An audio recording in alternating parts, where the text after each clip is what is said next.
Hello les Arnaud, comment ça va? Dans cette vidéo Minecraft, je vais essayer de finir Minecraft en moins de 20 minutes. Donc je vais vous expliquer comment faire et tout le tralala.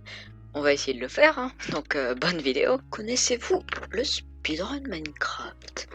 Je pense que la réponse est oui, parce que ces 2 dernières années ça a été hyper popularisé, notamment par les youtubeurs. Mais bon, hein, pour ceux qui savent pas, je vais quand même l'expliquer en 10 secondes chrono.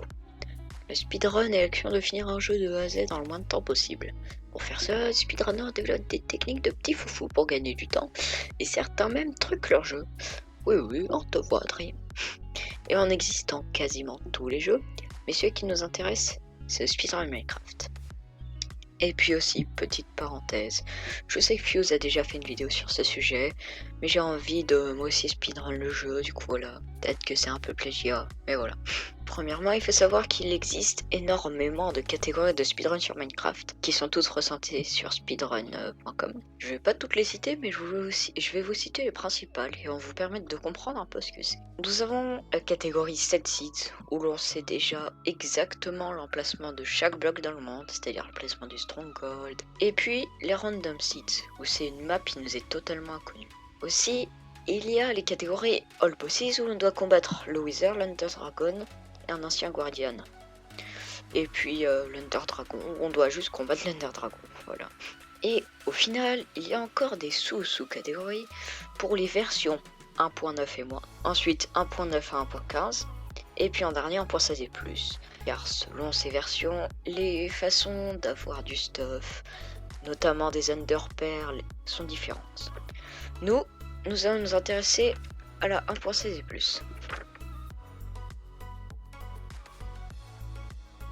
Bon, maintenant que vous connaissez les catégories de speedrun, on va s'intéresser aux techniques que les speedrunners utilisent.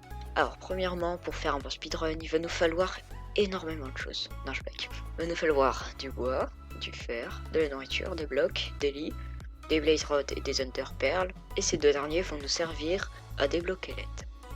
Dans les anciennes versions, on devait faire tout cela manuellement. Tendre des moutons pour faire des lits, tuer des animaux pour avoir de la nourriture, etc.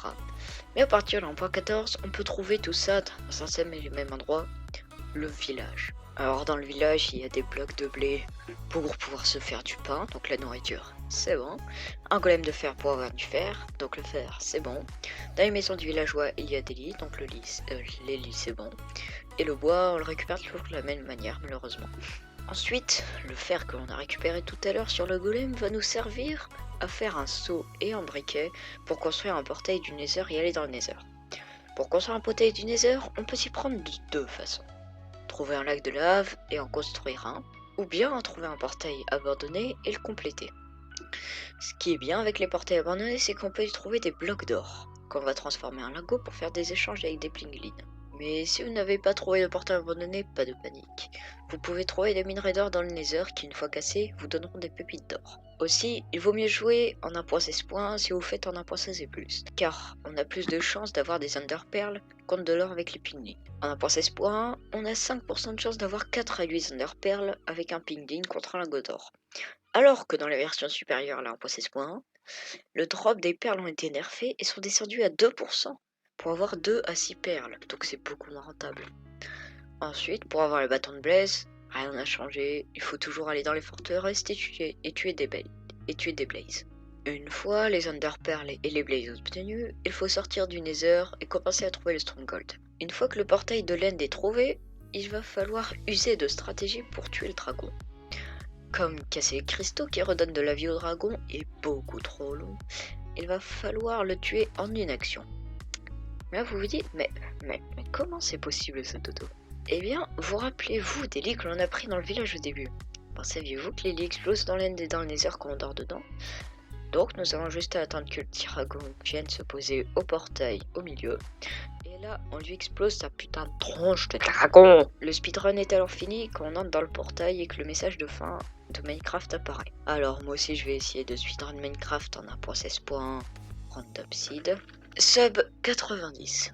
Dans le langage du speedrun, sub veut dire moins de. Du coup, ça fait moins de 1h30. Alors déjà, pour faire un bon speedrun, il faut impérativement spawner à côté d'un village, comme vous l'avez compris. Et peut-être, mais pas obligé, d'un portail abandonné. Du coup, pour cela, il faut générer énormément de maps, jusqu'à ce qu'il y en ait une de.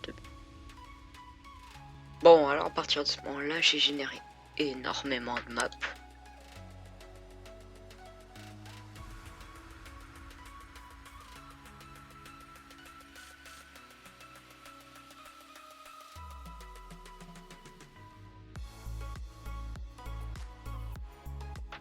Puis à un moment, vous voyez, je génère une map, voilà, je suis perdu dedans.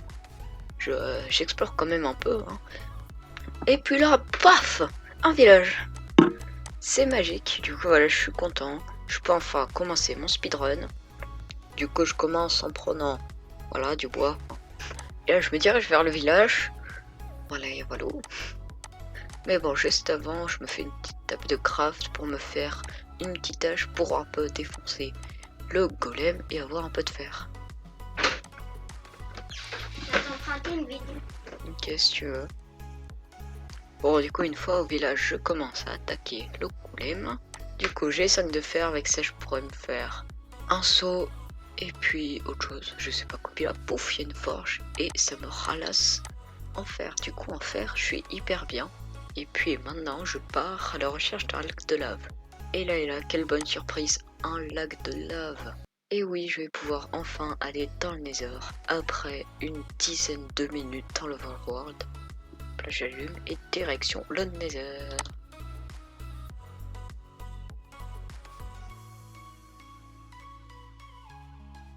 Bon, je spawn, je me pose pas de questions, je commence direct à prendre l'or pour les échanges avec les pilines.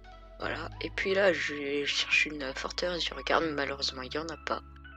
Puis en descendant, je me rends compte qu'il y a une forêt bleue, et puis je me rappelle que dans les forêts bleues, il y a des Enderman qui spawnent. Donc voilà, je décide d'aller en tuer quelques-uns, et c'est à cause d'eux que cette run va s'arrêter. Je vous en dis pas plus. Du coup, voilà, bonne nouvelle, il y a des Enderman. Puis voilà, et puis j'y retourne pour aller tuer un Enderman là-bas. Malheureusement, je prends pas le temps de construire un abri anti-Enderman avant. Du coup, l'Enderman me défonce et c'est comme ça que cette run s'arrêtera. Malheureusement, voilà, je fais la run en 27 minutes. Bon, si vous êtes encore là, je vous remercie du fond du cœur parce que c'est hyper sympa, hein. Aussi, n'hésitez pas à liker, vous abonner, rejoindre le serveur Discord qui est dans la description. Puis bah, moi je vous dis à la prochaine pour une prochaine vidéo, hein. Salut, salut!